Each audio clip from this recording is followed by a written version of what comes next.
The Heralds of Anarchy are a Chaos Space Marine warband loyal to the renegade god of anarchy and terror, Malice.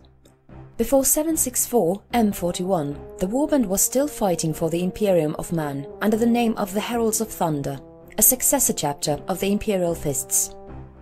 Like their counterparts in other successor chapters of the 7th Legion, the Heralds of Thunder were stoic, unfeeling masters of siege warfare and were grudgingly codex compliant. Instead of a fortress monastery, the Heralds were fleet-based, headed by the Oberon-class battleship Unyielding Storm. The Grand Marshal Abrahamus Mero was the chapter master, with the First Marshal Artamus Virtuous, Head Librarian Carrier Statius, Head Apothecary Darius Drex, and Reclusiarch Octavius Burmus as his support staff. In the year 763 M41, the Gallowfield on the Unyielding Storm shut down, and a warp spawn contagion created by the renegade guard leaked on board. The contagion was nothing more than madness perfected, turning the Astartes against the Emperor of mankind and corrupting their minds.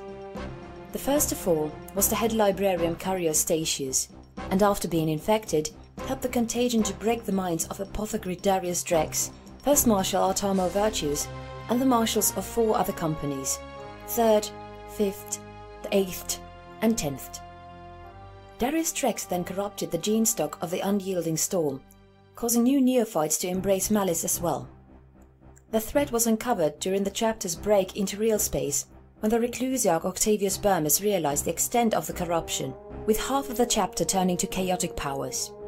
A chapter civil war soon erupted between the two factions, with the renegades gaining victory and killing both the Grand Marshal and the Reclusiarch. The Inquisition, learning of this betrayal, advised the High Lords of Terror to place excommunicate traitores on the renegades, causing them to flee to the Eye of Terror. The chapter, now the Heralds of Anarchy, whose minds had already begun to break, fully dissolved into true madness. No longer were they the stoic and stone-like Sons of Dawn, as their minds and even their tactics were gone. In 827 M41, the Heralds of Anarchy re-entered real space and began their unholy crusade upon the Imperium, including all but destroying the Tylarum system and pillaging its inhabitants and resources before fleeing back into the warp. On Tylarum Prime, an industrial world that acted as the government head of the system, the Heralds, with a large contingent of corrupted guardsmen and citizens, fought against the Invader Space Marine chapter and its support Imperial Guard regiments.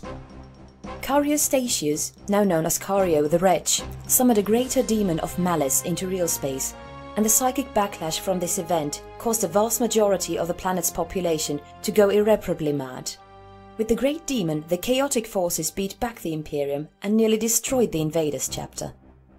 After pillaging the planet, the Heralds retreated back to the Eye of Terror, leaving the Imperium a broken system of ruined people. In 894 M41, the warband attacked the planet of Euamus Secundus, a hive planet on the borders of Imperial space, with another large force of corrupted guardsmen. This time, however, it was not as of a great success, as they encountered the Relictus chapter. Eventually, the Heralds were beaten back, but not before murdering a total of 250 million people. But now, with the galaxy torn in half, what possible plans could the worshippers of Malice have in the grim darkness of the 42nd millennium? The Heralds of Anarchy now have a brutal legacy of madness, violence and chaos that makes the Imperium shudder when they break into real space.